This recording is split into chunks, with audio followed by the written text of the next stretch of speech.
commencer un nouvel emploi est toujours une combinaison d'excitation et de nervosité. Quand j'ai obtenu un travail d'été dans un carnaval local au centre de Los Angeles, je cherchais simplement à gagner un peu d'argent avant de commencer ma dernière année d'université à l'automne. Le carnaval était typique, avec des manèges, des jeux et des stands de nourriture, mais son attraction principale était la maison de l'amusement, qui se transformait en maison hantée après la tombée de la nuit. La maison de l'amusement était une structure solide, différente des autres attractions qui étaient montées et démontées facilement. En fait, elle ressemblait plus à un manoir ancien qui, d'une manière ou d'une autre, avait été converti en attraction de carnaval. Avec ses couloirs étroits, ses miroirs déformants et ses lumières clignotantes, c'était un véritable labyrinthe de plaisir et de frayeur. Les rires des enfants et les cris soudains des visiteurs résonnaient dans les couloirs, créant une atmosphère à la fois joyeuse et légèrement troublante. J'étais chargé de gérer la maison de l'amusement, ce qui semblait être une tâche simple, guider les visiteurs, s'assurer qu'ils s'amusent et veiller attentivement à ce que tout le monde sorte en sécurité. Je passais mes journées à diriger les visiteurs, à expliquer les règles et à aider occasionnellement quelqu'un à trouver la sortie. La maison de l'amusement était l'une des attractions préférées du carnaval, attirant toujours une file d'attente de personnes désireuses de braver ses frayeurs et ses tours. Pendant la journée, la maison de l'amusement était éclairée et relativement inoffensive. Mais la nuit, quand le soleil se couchait et que les lumières du carnaval brillaient plus intensément, la maison se transformait. Elle devenait une maison hantée, pleine d'ombres dansantes et de sons inquiétants. Je pouvais sentir le changement d'atmosphère, comme si la maison elle-même s'animait, prête à jouer des tours plus sinistres à ses visiteurs. Mes responsabilités semblaient simples, tout faire fonctionner sans accroc. Cependant, je me suis vite rendu compte que ce travail d'été serait beaucoup plus compliqué que je ne l'avais imaginé. Les premiers jours, tout semblait normal. Les enfants entraient en riant et sortaient en courant, racontant leurs aventures effrayantes à l'intérieur de la maison de l'amusement. Cependant, il n'a pas fallu longtemps pour que je commence à remarquer quelque chose d'étrange.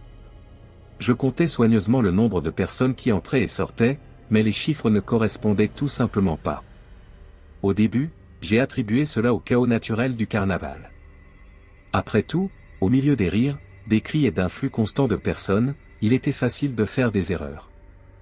Un jour, j'ai compté 12 personnes entrant dans la maison de l'amusement, mais seulement 11 en sortaient.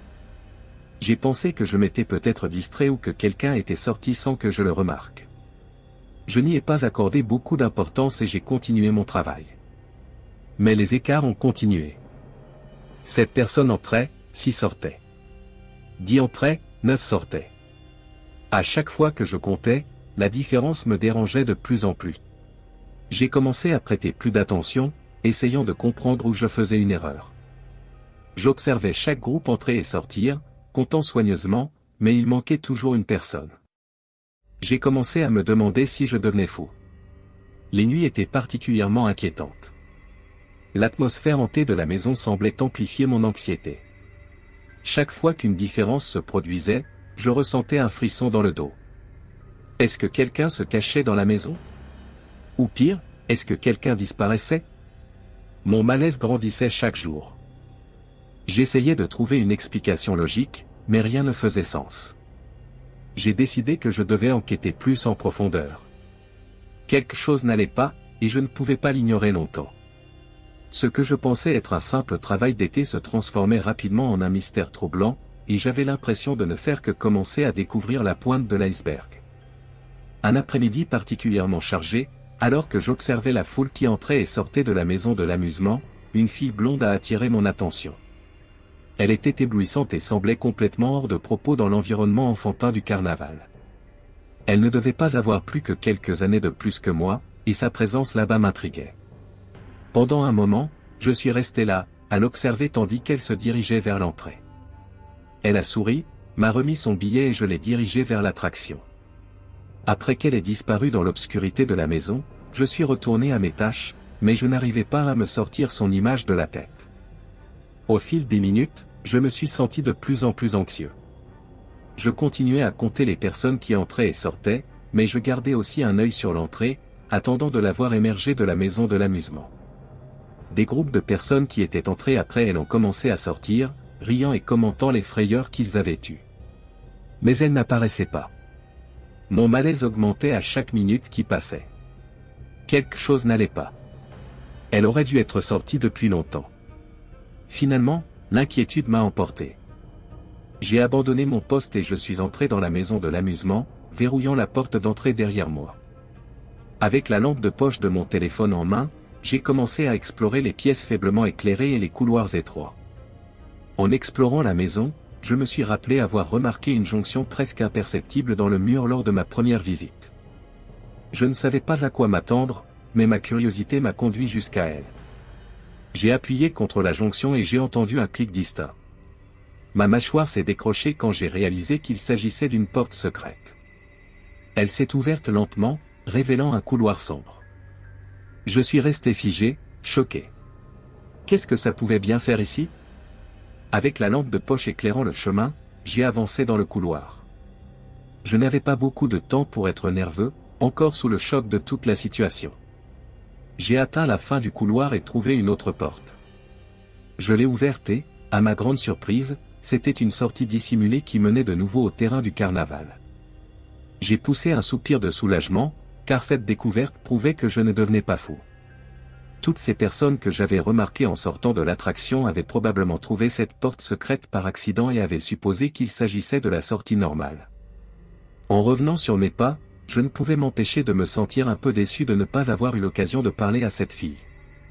Je ne sais pas ce qui m'a pris, mais j'ai décidé de continuer à explorer la maison de l'amusement au lieu de retourner à mon poste. Peut-être qu'une partie de moi voulait juste quelques minutes supplémentaires de cette pause improvisée. J'ai traversé quelques pièces de plus et c'est alors que je l'ai remarqué. Sur l'un des murs, il y avait une autre jonction subtile, identique à la première que j'avais vue. Encore une fois, j'ai joué avec elle jusqu'à entendre un clic et la porte s'est ouverte. J'ai immédiatement senti que celle-ci était très différente. La première chose que j'ai remarquée était l'odeur nauséabonde. Plus inquiétant encore, cette fois, il n'y avait pas de couloir, mais un escalier. Un escalier qui descendait. J'étais plus confus que n'importe quoi d'autre. Cette porte était au rez-de-chaussée et on m'avait spécifiquement dit que cet endroit n'avait pas de sous-sol. J'ai pensé à descendre, mais la possibilité que la fille puisse être en bas m'a fait me sentir mal. Contre mes instincts, j'ai commencé à descendre, ne sachant pas ce que j'allais trouver au bout de cet escalier. L'odeur ne faisait qu'empirer à mesure que je descendais dans l'obscurité. Je m'attendais à trouver un sous-sol, mais ce que j'ai trouvé était bien pire. J'ai atteint le fond et allumé ma lampe de poche, éclairant ce qui semblait être un tunnel s'étendant dans l'obscurité. Il était impossible que cela fasse partie de la maison de l'amusement. La partie rationnelle de mon cerveau me criait de faire demi-tour, d'oublier ça, mais le mystère était trop attirant.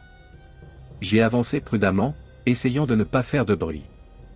Les murs étaient humides et le tunnel était complètement silencieux. Alors que j'explorais, le faisceau de la lampe a éclairé quelque chose d'inattendu. Un sac blanc brillant était au milieu du couloir. Je l'ai ramassé, le retournant dans mes mains. Il semblait familier et puis cela m'a frappé, c'était le sac de cette fille blonde. J'en étais certain. Mon cœur a commencé à s'emballer. Était-elle vraiment là en bas? Je doutais qu'une personne rationnelle trouve ce tunnel et ne revienne pas, mais la preuve était littéralement entre mes mains. Mon esprit a commencé à courir. Était-elle blessée? Perdue? Et puis une pensée encore plus terrifiante m'est venue, était-elle seule? Je ne me sentais plus en sécurité, mais j'étais trop investi pour abandonner. Violant tous mes instincts de survie, j'ai crié dans le tunnel, appelant la fille. J'ai attendu. Rien. J'étais sur le point de crier à nouveau quand j'ai entendu le son de pas rapides résonner dans les tunnels. Mon premier instinct a été de courir. J'avais toutes les raisons de croire que celui qui courait vers moi était hostile. Je me suis retourné et j'ai couru de retour vers l'escalier. J'étais à mi-chemin et j'ai glissé, retombant au fond. Les pas étaient pratiquement sur moi maintenant. Je savais que j'étais fini. Je me suis préparé à me battre et puis une voix a résonné. La voix d'une fille. Sa voix. Elle haletait, demandant de l'aide et tenant son côté comme si elle était blessée. Je lui ai crié de monter, mais elle insistait pour que je la suive dans l'obscurité. Pour une raison quelconque, j'ai dit qu'il n'y avait aucune chance de faire cela et je l'ai pratiquement forcée à monter l'escalier. Nous sommes arrivés en haut et j'ai fermé la porte avec force. Je lui ai demandé comment diable elle était arrivée là-bas et elle n'a pas pu me donner de réponse claire. Elle continuait de dire qu'elle ne se souvenait pas comment c'était arrivé, juste qu'elle s'était soudainement retrouvée dans le sous-sol. Elle a dit qu'elle avait commencé à entendre des choses bouger dans le noir et des voix l'appeler. Je ne savais pas comment traiter cela. Je lui ai demandé si quelqu'un l'avait guidée là-bas et elle a dit qu'elle ne se souvenait pas. La chose la plus étrange de son histoire était qu'elle me regardait avec un regard vide qui m'a vraiment effrayé. Je l'ai pratiquement interrogée sur pourquoi elle m'avait dit de rester là-bas, mais elle n'a pas répondu. J'en avais eu assez. Je voulais rester aussi loin que possible de cette personne. J'ai appelé la police, mais elle a choisi de quitter la maison de l'amusement avant leur arrivée. Je ne l'ai jamais revue. La police est arrivée rapidement après mon appel, et j'ai fait de mon mieux pour expliquer la situation, bien que j'étais encore ébranlé. Les policiers ont écouté mon histoire avec scepticisme, mais ont accepté d'enquêter sur la maison de l'amusement. Je les ai accompagnés jusqu'à la porte secrète que j'avais découverte au rez-de-chaussée. Ils ont éclairé l'escalier avec leurs lampes de poche et sont descendus, me laissant à la surface avec un mélange de soulagement et d'anxiété. Après un certain temps, les policiers sont remontés du tunnel, avec des expressions qui confirmaient qu'ils avaient trouvé quelque chose d'inhabituel. L'un d'eux s'est approché et a commencé à me questionner à nouveau, cette fois avec plus de sérieux. Ils ont découvert que la maison avait été un refuge pendant la Prohibition dans les années 1920, rempli de passages secrets menant à un vaste réseau de tunnels souterrains. Le propriétaire, lorsqu'il a été confronté, a prétendu ne rien savoir à ce sujet, mais la police était sceptique. La découverte des tunnels expliquait les écarts dans le nombre de visiteurs, mais n'allégeait pas mon inconfort. Pendant que la police continuait l'enquête, j'ai décidé que je ne pouvais plus travailler à cet endroit. J'ai démissionné le lendemain et essayé de passer à autre chose. Cependant, l'expérience m'a profondément marqué. J'ai commencé à faire des cauchemars à propos de la maison de l'amusement et de la fille blonde qui avait disparu dans les tunnels. Je ne l'ai jamais revue, et cela me hantait. Qui était-elle? Comment était-elle arrivée là en bas? Et pourquoi semblait-elle si étrange quand je l'ai trouvée? Les réponses ne sont jamais venues, et les questions continuaient de me tourmenter. J'évitais d'en parler avec mes amis et ma famille, de peur qu'ils me considèrent comme fou. Mais, dans des moments de solitude, je me rappelais chaque détail de cette nuit, essayant de rassembler les pièces d'un puzzle qui semblait ne pas avoir de solution. Cette maison de l'amusement s'est transformée en un véritable cauchemar pour moi, et bien que j'ai quitté mon emploi, le souvenir de ces événements troublants reste vivant. Je sens qu'il y a plusieurs explications possibles à ce qui s'est passé, mais elles sont toutes aussi effrayantes. Quoi qu'il en soit, j'espère ne plus jamais avoir à vivre une expérience similaire. Après avoir quitté mon emploi au carnaval, j'ai essayé de continuer ma vie du mieux que je pouvais. Mais chaque nuit, les événements de cette maison de l'amusement me hantaient. La curiosité et la peur se mélangeaient dans mon esprit, rendant impossible d'oublier ce qui s'était passé. J'ai décidé que je devais mieux comprendre cette situation. Je suis retourné sur place, cette fois en tant que simple visiteur. Je flânais dans le terrain du carnaval, observant de loin la maison de l'amusement. Les rires et les cris des enfants semblaient me poursuivre, me rappelant constamment la nuit où tout a changé. Un après-midi, alors que j'étais dans le café local, j'ai entendu deux personnes parler de l'ancien propriétaire du manoir devenu maison de l'amusement. Mon cœur s'est emballé lorsqu'ils ont mentionné qu'il avait un passé sombre et mystérieux. J'ai décidé de faire plus de recherches, plongeant dans les archives anciennes et parlant aux anciens résidents du quartier. J'ai découvert que le manoir avait été utilisé comme refuge pendant la Prohibition, mais le plus troublant était de découvrir que le propriétaire original, un homme nommé Charles Avery, avait la réputation d'être un homme cruel et sans scrupules. Des rumeurs disaient qu'il avait utilisé les tunnels pour des activités illégales, y compris la traite des personnes. Cette information m'a donné des frissons. J'avais besoin de réponses, alors j'ai cherché à nouveau la fille blonde. J'ai demandé à la police toute information la concernant, mais il n'y avait ni dossier ni piste. C'était comme si elle n'avait jamais existé. Un jour, j'ai décidé de retourner dans les tunnels. J'ai emporté une lampe de poche plus puissante et mon cœur battait à tout rompre alors que je descendais à nouveau l'escalier.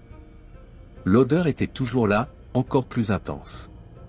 J'ai marché dans le tunnel, me rappelant chaque pas que j'avais fait la première fois. Lorsque je suis arrivé à l'endroit où j'avais trouvé son sac, j'ai remarqué quelque chose de nouveau, une porte rouillée, presque invisible dans l'obscurité. Avec précaution, j'ai ouvert la porte, révélant une petite pièce sombre. Les murs étaient couverts de marques de griffes, comme si quelqu'un avait désespérément essayé de s'échapper. Au sol, j'ai trouvé un ruban pour cheveux blonds, exactement comme celui que la fille portait. Mon cœur s'est emballé et la réalité de la situation m'a frappé de plein fouet. Soudain, j'ai entendu des pas derrière moi. Je me suis retourné rapidement, ma lampe tremblant dans ma main. Un homme, sale et en haillons, se tenait à l'entrée de la pièce. Ses yeux étaient vides, mais sa présence était menaçante. Avant que je puisse réagir, il a parlé d'une voix rauque, « Vous ne devriez pas être ici. » Terrifié, j'ai couru de retour dans le tunnel, trébuchant et manquant de tomber à plusieurs reprises. J'ai monté l'escalier aussi vite que possible et j'ai verrouillé la porte derrière moi. Mes mains tremblaient et mon cœur semblait prêt à exploser. Je suis sorti en courant de la maison de l'amusement, jurant de ne jamais y retourner. J'ai signalé la rencontre à la police, mais ils n'ont trouvé personne dans les tunnels. Il n'y avait aucune trace de l'homme ni de quoi que ce soit d'autre que j'avais vu. Cela n'a fait qu'augmenter le mystère et ma peur. Chaque jour qui passe, j'ai l'impression que les événements de cette maison de l'amusement me tirent en arrière, comme s'il y avait quelque chose là-bas qui ne me laissait pas partir. Cette expérience a changé ma vie pour toujours. J'ai encore des cauchemars et je me demande si la fille blonde est quelque part, attendant d'être retrouvée.